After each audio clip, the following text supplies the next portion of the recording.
Assalamualaikum warahmatullahi wabarakatuh. Jadi sekarang kita akan berkunjung ke UMKM Gerabah atau keramik yang ada di Kecamatan Pleret. Buat kalian yang penasaran sama videonya, jangan di skip dan nonton videonya sampai akhir. Oke, let's here we go.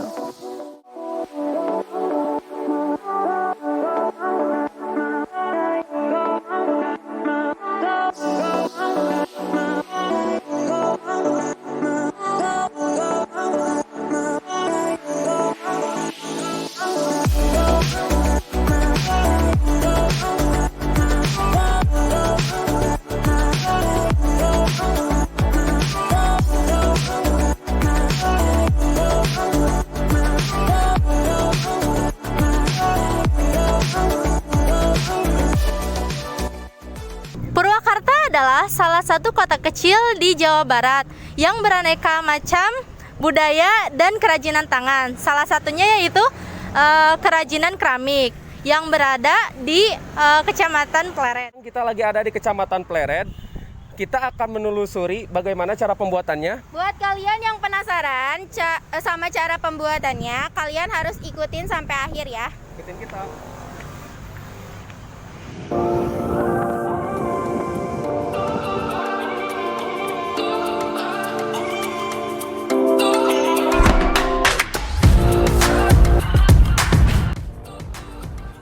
Jadi sekarang kita sudah bersama narasumber yaitu Bapak Jujun Junaidi di Staf sini. UPTD Pengembangan Sentra. Ya.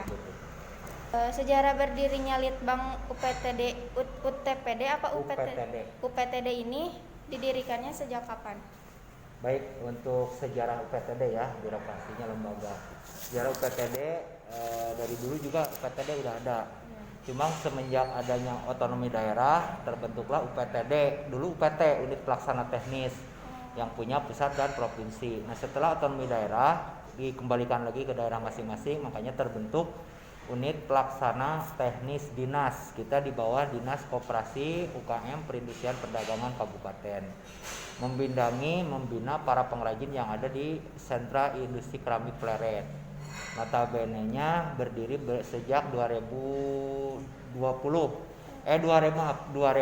otonomi daerah. Nah, terbentuklah 2002 UPTD Litbang Keramik. UPTD Litbang Keramik ini sampai 2019 terbentuk menjadi UPTD Pengembangan Sentra. Dari UPTD Litbang, unit pelaksana teknis pengembangan penelitian dan pengembangan keramik sampai 2019. Di 2019 dirubah lagi melalui peraturan dan kebijakan baik dari pusat, daerah maupun kabupaten, terbentuk menjadi UPTD Pengembangan Sentra. Kalau Litbang pasti otomatis ke riset. Nah, karena kita ini kabupaten, kan riset itu di bawah kementerian, ada kementerian pusat dari perindustrian, ada Balai Besar Keramik, otomatis Litbangnya di sana. Dan sejarah keramik di Pleret ini, Pak? Untuk sejarah keramik di Pleret berdasarkan data yang diterima yang dirangkum oleh UPTD Litbang atau UPTD Pengembangan Sentra, dari 1904 berdiri adanya keramik di Pleret. Dari 1904 sampai sekarang itu sudah melahirkan 4 generasi. Kita data yang konkret, yang akurat, kita berbicaranya terbentuk NKRI 1945. Di situ awal. Kenapa di situ? Karena Indonesia mulai berdiri 1945, kemerdekaan Republik Indonesia. Itu sejarah awal. Di 1945 Indonesia terdiri, dan 1950-an pertama kali wakil presiden pertama meresmikan, bahkan ada bantuan langsung dari Kementerian Pusat, salah satunya Balai Inovasi BP Kadin yang ada di sentra industri keramik, tempatnya di Gongo. Bahkan itu tertulis dan tertera, yang meresmikannya pun wakil presiden pertama Bung Hatta. Di era 1950 ke 1965, waktu itu Indonesia mengalami revolusi, gerakan 30 September. Nah, kenapa revolusi ini mempengaruhi terhadap, ini sejarah ya, terhadap lajuna perekonomian tentang perkeramikan. Di situ kan revolusi, gerakan 30 September, booming dan collab semua masyarakat yang beraktivitas di bidang keramik, terutama perekonomian di bidang keramik. Di era 1965 ke 70, 5 tahun jedanya, di situ mulai produk plastik masuk. Piring plastik, mangkok plastik, serba plastik. Dari situ awalnya. Di era 1970 ke era 80 ada salah satu pengrajin kami, namanya Bapak Suratani almarhum. Beliau berinovasi bahkan menghasilkan karya yang sangat diakui, jangan kata untuk nasional, go internasional pun diakui dengan gaya terakotanya di era 80 sampai sekarang. Bahkan di era 85 pertama kali ekspor ke Belanda waktu itu di era 85. Walaupun keramik itu mulai dengan kategorinya keramik hias ya, di era 80-an, 85 pertama kali ekspor ke Belanda sampai sekarang. Pak, kalau boleh tahu dari segi penjualannya itu keramik ini sudah sampai mana saja? Untuk segi penjualan Ya. kita ada 2 pasar, pasar nasional dan global.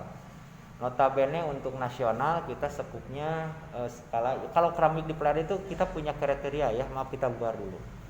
Di Pleret ada jenis keramik, walaupun keramik ini adalah, kalau boleh tahu ya saya ucapkan berdasarkan versi UPTD, kita jangan terlalu jauh dulu, pengertian dulu.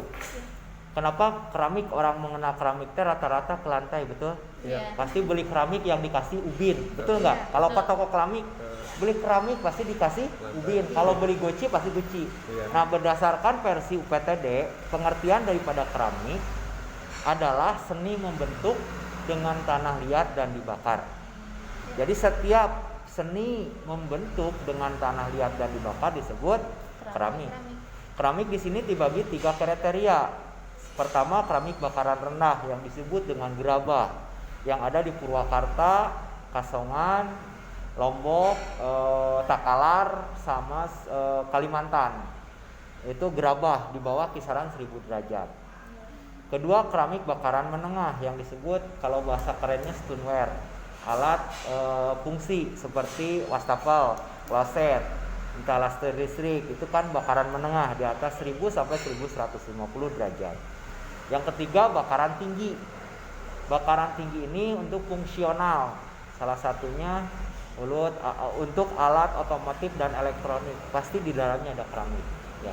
Yang membedakan keramik bakaran rendah, menengah, dan bakaran tinggi, selain daripada suhu, udah jelas bahan baku. Walaupun tanah liat, tapi jenis tanah liatnya beda-beda. Ada yang lempung, ada kaulin murni, ada yang olahan. Itu. Perkembangan penjualan Pak dari tahun ke tahun, terus jenis keramik yang ada di Pleret itu yang kayak gimana sih? Baik. Berapa jenis gitu? Baik. Kalau perkembangan tentang penjualan atau jenis keramik, saya katakan untuk pasar ada 2, pasar global dan lokal. Kalau jenisnya kita tadi satu keramik tradisional, keramik fungsi, keramik konstruksi, dan keramik hias. Nah, jenis untuk lokal, pasar lokal baik untuk kota-kota besar ada kebutuhan manusia seperti keramik tradisional, fungsi hias, dan konstruksi, itu untuk lokal. Kalau untuk ekspor mayoritas keramiknya fungsi hias. Ada hias, ada fungsi, ada fungsi hias. Nah, notabene untuk ekspor rata-rata fungsi hias.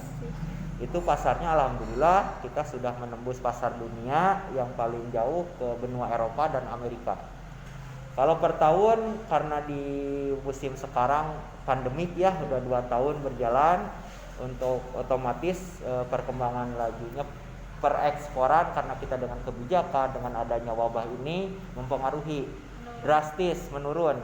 Kalau data 5 tahun ke belakang dari 2018 ke 2015, alhamdulillah 2015 kita kalau nggak salah data yang appropriate-nya 100 sekian kontainer sampai 90 sampai, nah yang terakhir 2019 sampai 4 kemarin 2020 termasuk, karena mulai wabah COVID itu menurun sekali ya, kecuali lokal. Kalau lokal semenjak adanya per September sampai sekarang itu alhamdulillah meningkat, tapi untuk keramik fungsi seperti adanya kemarin janda bolong.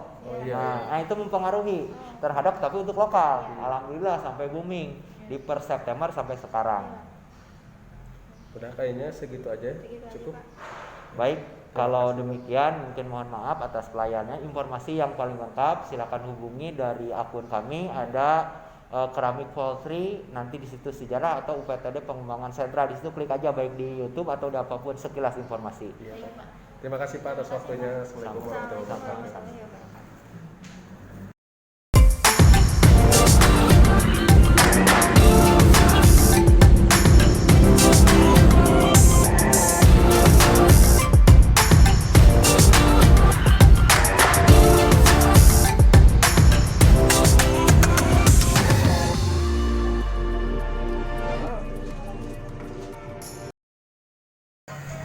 Sekarang kita udah ada di UKM Pengrajin Keramik dengan narasumber kita dengan Bapak siapa? Pak Abu Bakar.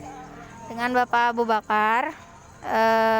Jadi kita di sini ada sedikit pertanyaan buat Bapak ya, mengenai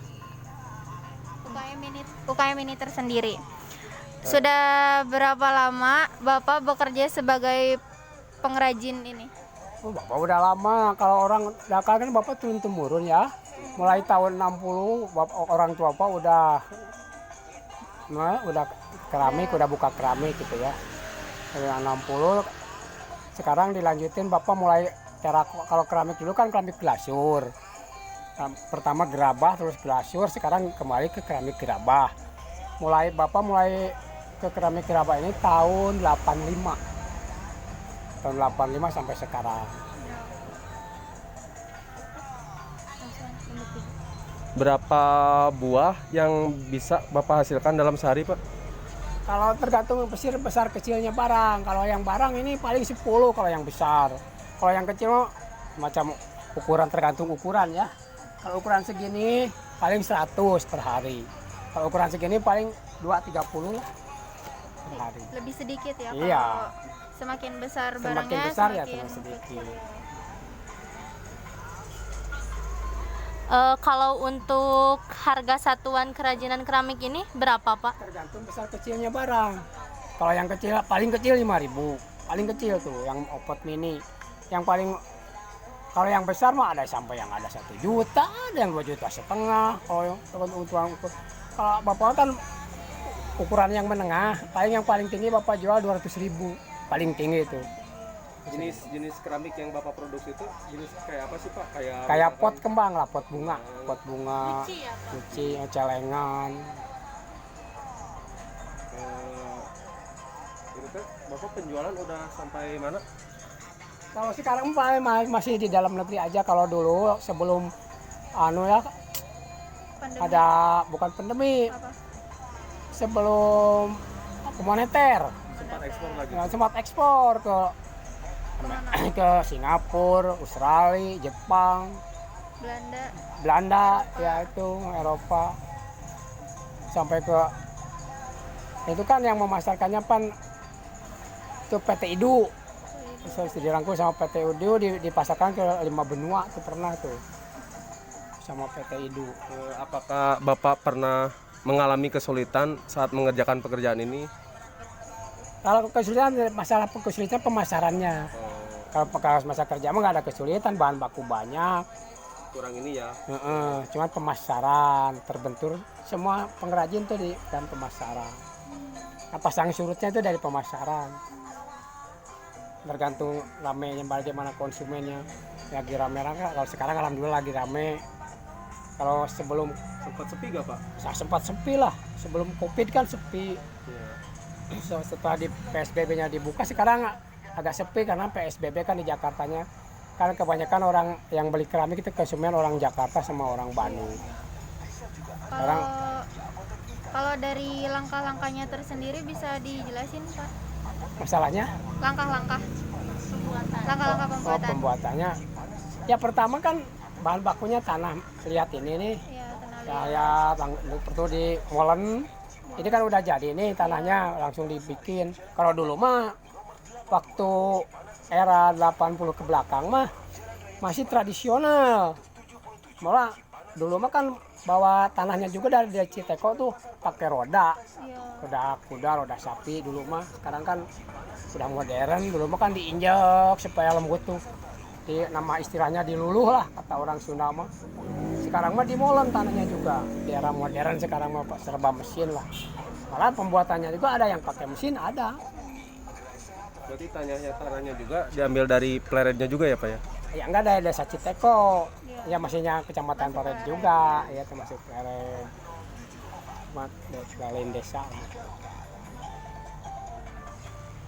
Dalam melakukan pekerjaan ini, Bapak biasanya Bapak sendiri atau dengan ada bantuan lain? Ada bantuan lah kalau kata orang mah ya karyawan gitu. Kita mah cuma gawe gitu. Kalau di sendiri mah tuh nyari ibu lah. Repot sendiri ya. Baik.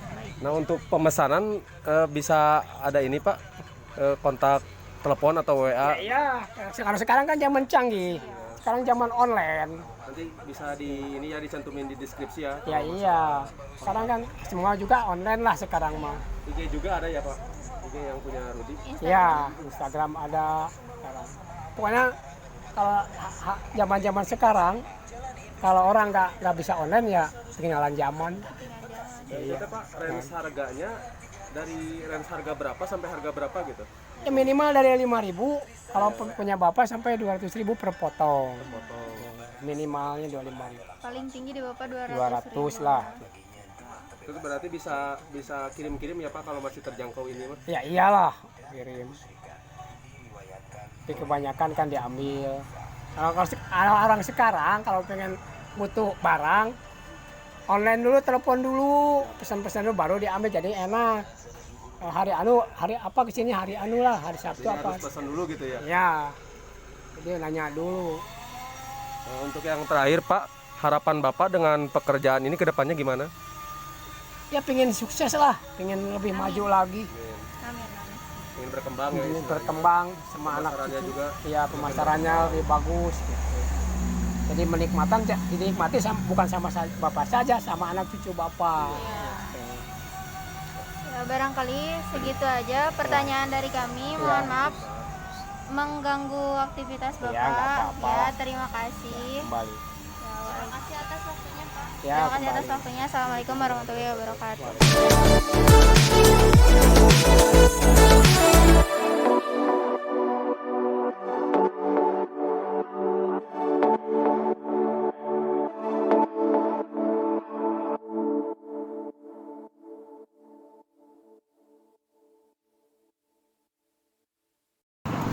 Sekian dari kami, mohon maaf bila ada kesalahan dari kata maupun dari ucapan, tingkah laku. Jangan lupa ditonton, di subscribe, di like, and comment. See you, bye-bye.